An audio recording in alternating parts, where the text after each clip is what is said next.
Again, Moreland here. We're over here at the Nethers farm, Flint Ridge, Ohio. And see and here in the background we got Roy Miller on the John Deere backhoe. And just a little update on what's happened.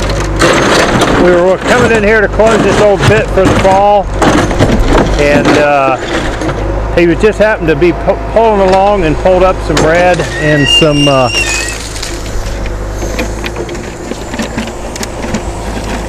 bear with me, really pretty red and gold and blue flint. Now, pretty much this area's been dug in for probably the last 35 or 40 years. The lapidary people started here first. You know, of course, the ancient Indians have been here as well. So, like I said, and this has been potholed so many times, but you never know. Sometimes there's a head that just appears, and this is one.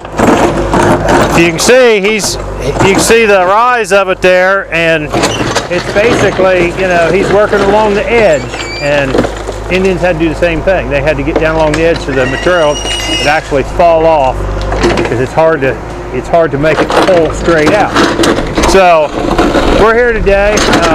Our cameraman Wade, he's got us all. Yep, there he is. He's got us all fixed up, mic'd up, ready to go. And so enjoy watching this. What we're doing in a matter of minutes probably took ancient man probably 3, maybe 6 months to do.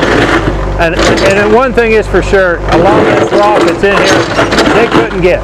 They just couldn't get because they don't have a big John Deere. So that's a plus right there for us. But still, there's a lot of work. You see a lot of flint getting tore out of there. Only about 2 to 3% of that flint's even going to be nappable.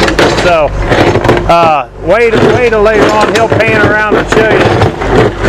There's so much rock laying around, but a lot of it is not good enough to nap. But there is a lot of lapidary rock that people come and get. A lot of quartz crystals. People like those to collect. So sit back and enjoy the show. We got Roy finally shut the hoe off, and as you can see, quite a bit of material laying out here. I cleaned off some of the head right here. That's what we call this. Is part of the formation. There's a good piece of flint right there. Look at there. That's got some nice gold and red in it. Now it does have some crystals in it, so sometimes you got to watch. But what I was going to show you on this piece here, I picked up this piece right here. Right here, that's a crystal pocket. Okay, and that's pretty much you know, we can't nap through that, but we'll try to trim that down later on here. I've knocked a couple flakes off, but what I wanted to show you, more importantly, if you look around, I'm going to move over here, and what I want to show you is this, right in here, this is what we call them a head. This is like a giant nodule, okay? There's the cortex right here. And one reason we wanted to dig here when we seen was the coloration of this dirt. See, this dirt here has never been touched by ancient man or modern man. You can tell the coloration. Now if you pan back over into here, into this wall, you'll see all the layers of debitage and different layers of dirt that's been dug over a period of time. But this is kind of why you get excited, and we don't see these very often, these heads. They've pretty much been dug out by the Indians. A lot of times when we come, they're already been, you know, hammerstoned. We'll find a few hammerstones rolling through here. But this is usually a quality that this dirt is untouched right here. So that shows that this head has not even been, you know, touched. And like I said, very seldom do we even see the cortex here. So it's interesting that we found this today. So sit back and enjoy. And this piece here I just picked up, and you can see it's got some crystal here. This is, like I said, we showed you this piece earlier, but I was going to show you what we do with it. Now, a lot of times it's got a lot of crack. Sugar lines we call them, little fine quartz lines in them. And we usually try to hit the worst end, try to hit maybe all 4 corners. And you can see we're exposing some colorful material, but there is a problem there. There's a healed crack right in here. A lot of times when we have to heat this, it does blow apart. So this is just kind of the cleaning process using a 1-inch copper rod. It's been in the bucket for many years, and you still see the crystal. Other than that, it looks pretty decent. I'm going to roll the dice and throw it in the bucket. Now down here, here's another piece here. Now see, this is a lot of times what you see in the big plates, and we don't know if this is any good or not, so we got the old copper brass hammer here, and the Indians would just use a hammer stone and just thump it to loosen it, but we're going to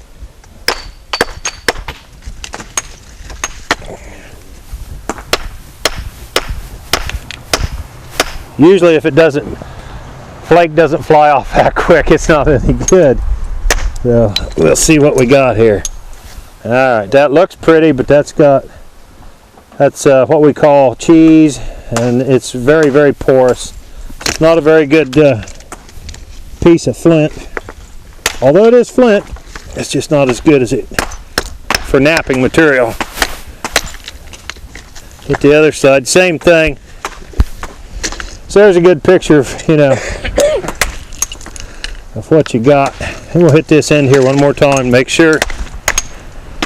And we pretty much, this is pretty much a piece that's not going to be usable for making arrowheads or knives or anything. Well, as I told you, a lot of times you don't get a lot of good rock.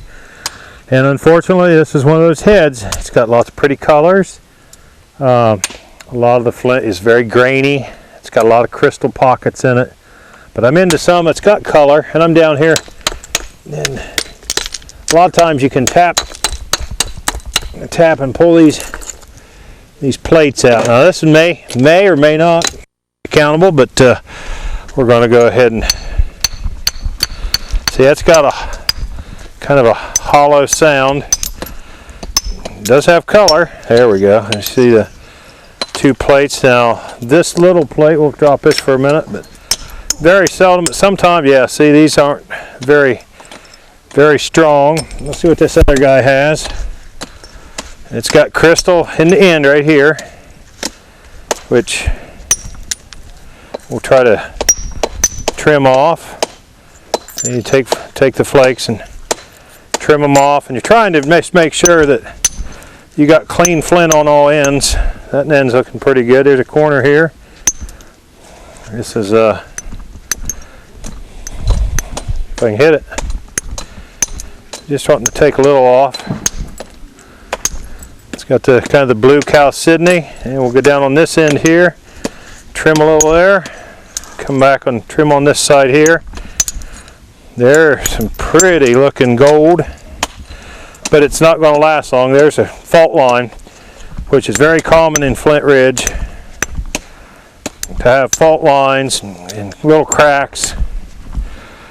Unfortunately, it'd be awesome to be able to dig all this material. It would be good. So, but it does have some gold, which most of it will probably come out. But that time we heat that might make about a 4 to 5 inch nice point out of Flint Ridge chalcedony.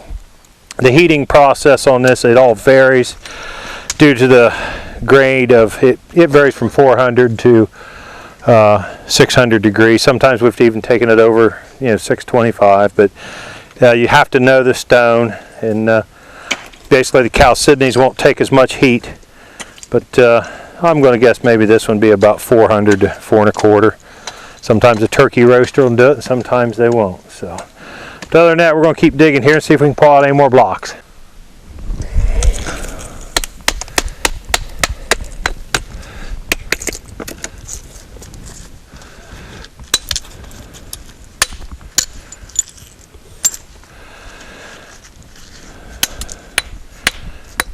Nice piece, but still got crystals in it.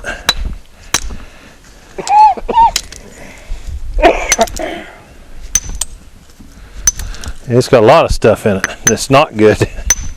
There, you can see where so it's amazing how the flint's rolled like that, and it's been broke for thousands of years, maybe millions of years, I don't know. But you know what?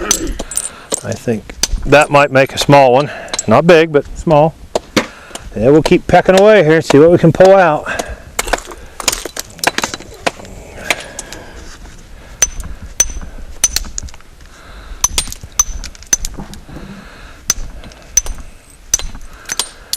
Some red and some gray. And some quartz lines.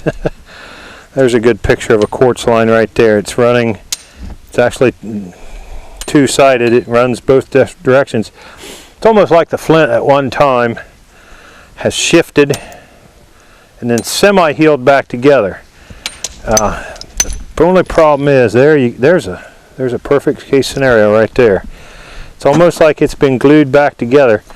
See the color variation? I'm going to keep that one just because I think that I can maybe make a cabochon or something out of lapidary wise. It's just a pretty piece. It's got some color.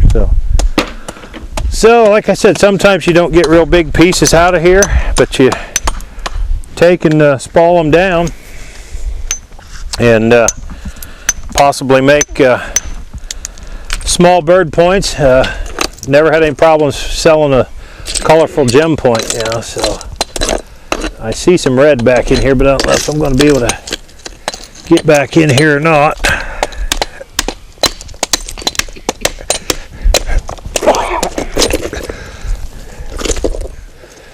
Well,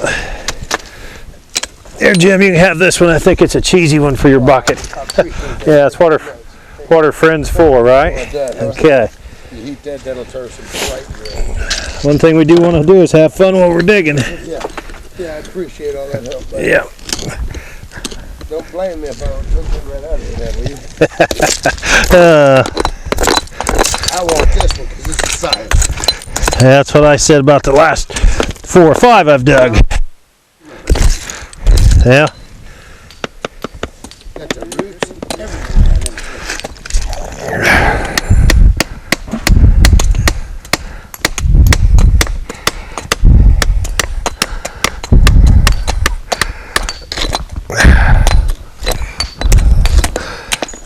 Just so happens this is coming out pretty nice.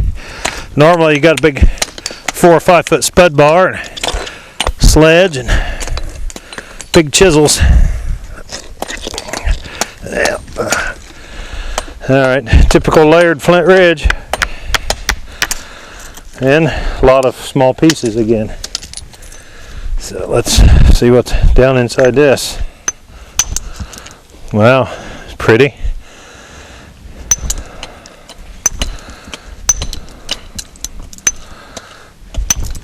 Again, got a few quartz crystals, nothing big, so I think we'll try this one as a, this might make a candidate for a nice spall to wall point later on. Alright. See what else is in the goodie section here. And see, there's a quartz crystal right inside there. We call them quartz bugs. And there it doesn't appeal to me. It's got color.